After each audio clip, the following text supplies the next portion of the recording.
Well, hello, welcome again to our reading of the Greek New Testament, and we're reading Matthew's Gospel, and this is chapter 17, the Transfiguration of Jesus, which is recorded in Mark's Gospel and also Luke.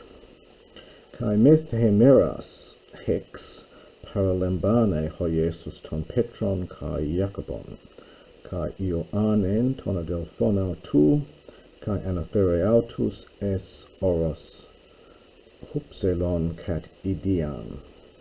And after 6 days, Jesus took with him, forget the para there in the verb, Peter and James and John, his brother. These three seem to be a rather central core among the apostles.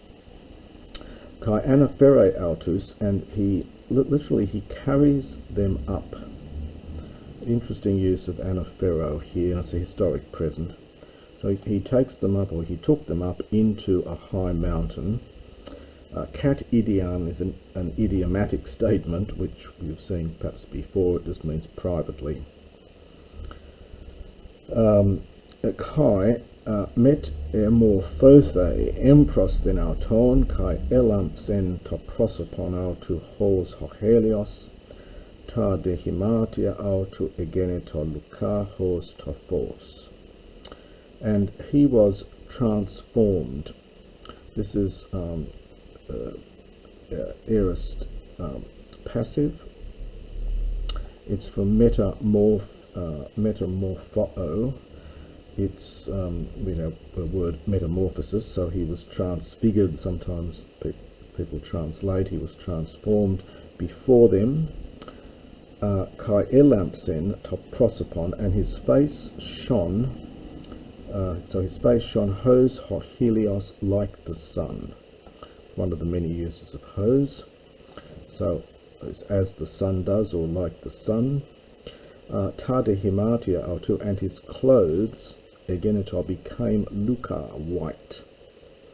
Hos to phos, like light, or like the light.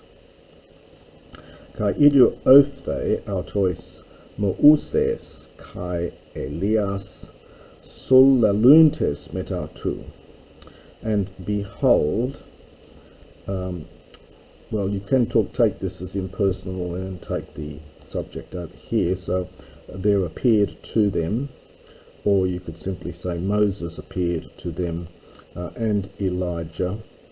And we go from a singular verb to a plural participle, which is odd, but that's what the Greek does. So behold, there appeared to him Moses and Elijah, speaking together with him.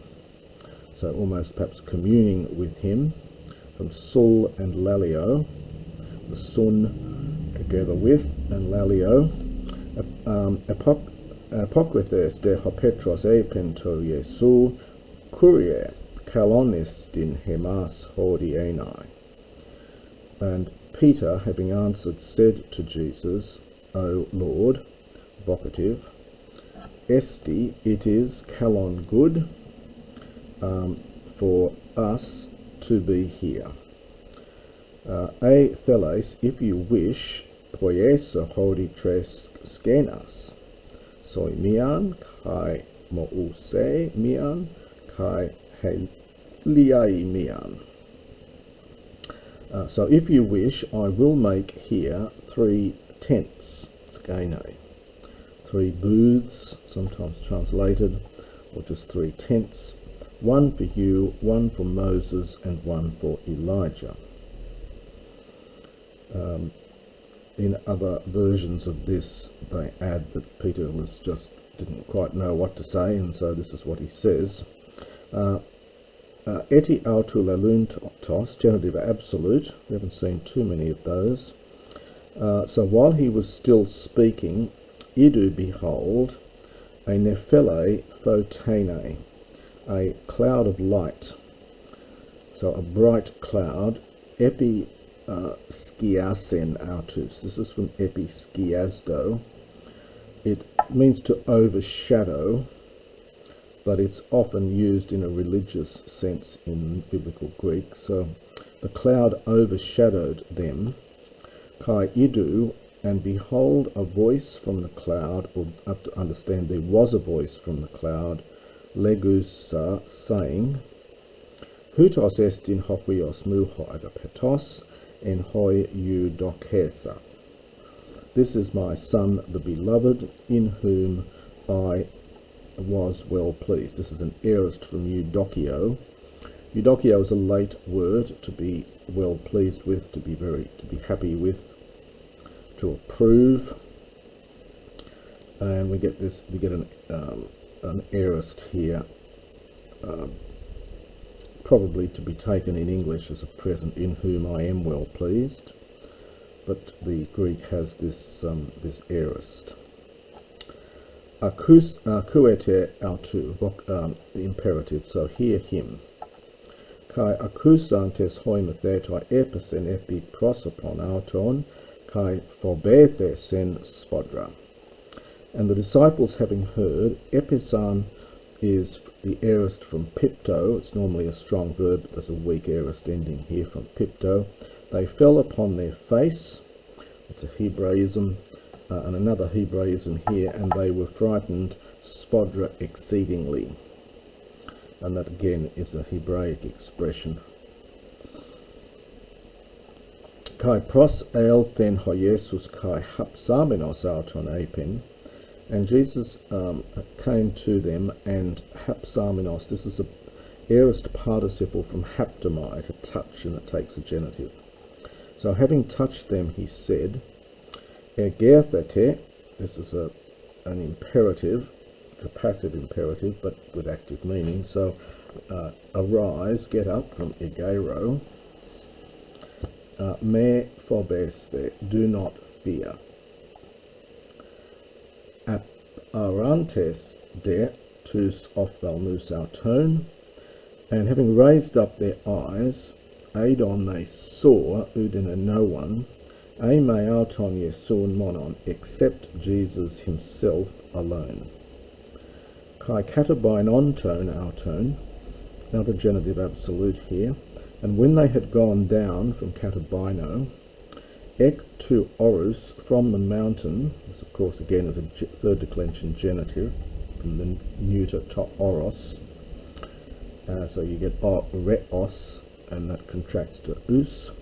So when they had gone down from the mountain, enetela to autos ho Jesus legon, Jesus enjoined or commanded to them, saying, and we get a subjunctive here rather than an imperative, so speak to no one of this vision, this horama, heos hu, until the time when, so heos hu, until the Son of Man, egerthe, is raised, so this is an aorist passive subjunctive, ek nekron, from the dead.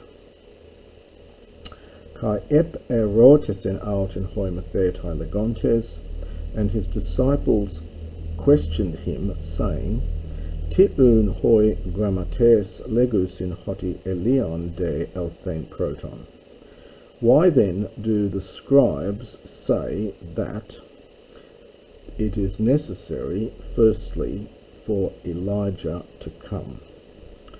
Hode apokrithes apen, and he, having answered, said, Elios men erkatai kai apokataste se panta. Elijah is coming, present tense, and we get a future here from apokath histemi, which means to restore, and this is a future here. So Elijah is coming, and he will restore all things. Lego de humin hoti Elias e de elthen. I say to you that Elijah has already come. Kai uk epegnosan auton ala epoiesan enauto hosa e theles san. And they did not recognize, from epiginosko, they did not recognize him, but, now literally, they did, literally in him, as many things as they wanted. In other words, they treated him however they wanted to. Houtos gar hopios to anthropu mele paskein hup auton. Thus also the Son of Man is about to suffer hup auton at their hands. Tote sune ken hoimathetai hoti peri Ioannu tu baptistou e penautois. And at that time the disciples understood, from sun hiemi, they understood that he spoke to them regarding John the Baptist. And that's the first part of chapter 17.